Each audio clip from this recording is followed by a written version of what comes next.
just a little reflection on the thinking mind versus intuition and instinct.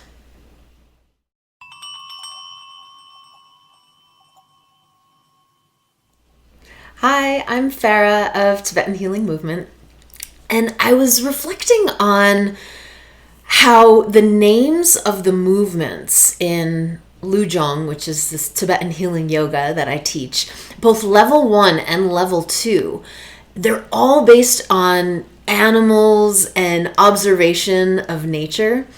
And I find that really beautiful. And it got me reflecting on why, as humans, we think we're the most intelligent species on the planet.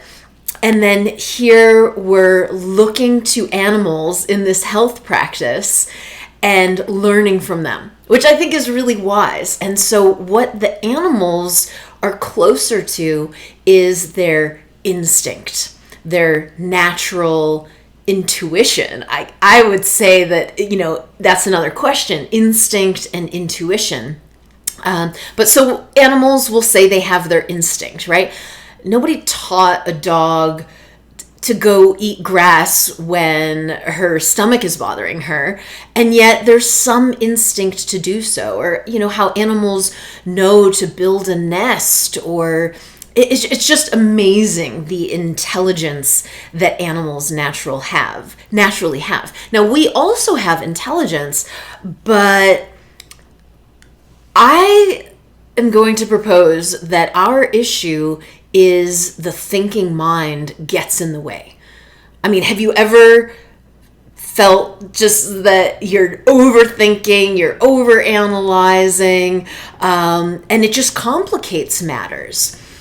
But thinking is not the only way to know. And I would argue it's not superior, it's an inferior way of knowing.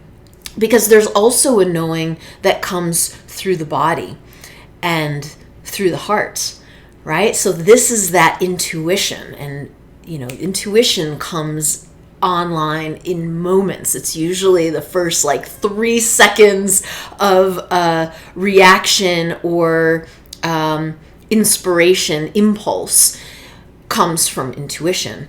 But then in the next heartbeat, there comes the thinking mind, and it starts to confuse matters, right? Oh, I don't know, it might be good for that, but what if this happens? And oh, you know what I'm talking about. But so being able to step away from that thinking mind and tune in to the wisdom of the body and of the heart could be a very beautiful way to navigate one's life, or at least to put the thinking mind in its place, right? I mean, it's there for a reason, just like the ego. We need it. But then the question is, how much time are you giving to the other ways of knowing? So I would mean that the space between the thoughts. If we're just in thinking, then we're not accessing these other avenues of knowing, this other wisdom that we have available to us. And so cultivating moments where you have space between the thoughts will help that intuition and that heart knowing come more online. And I think it's beautiful and humbling for us to also remember that this thinking mind is limited, and that we actually can sit in nature and just be in nature, listen to nature, observe the animals, and that there's so much that they can teach us. So clearly, thousands of years ago, when the monks and the hermits meditating in the mountains developed Lu Jong, they understood this, and they were very much watching the animals and the way the yak moves her body to cool down her temperature, and how the goose elongates her spine and neck so she can continue to reach the water that she's drinking. and so many fun examples. But all right, I'm gonna leave it there. It's just some ponderings. I'd love to hear your thoughts on the matter. This idea of the thinking mind and the types of knowledge we can get from that versus instinct and intuition, and what sort of knowledge we can get from that.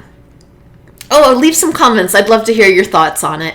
And yes, thank you so much for your time and attention. Most valuable resource. I hope you found some benefit.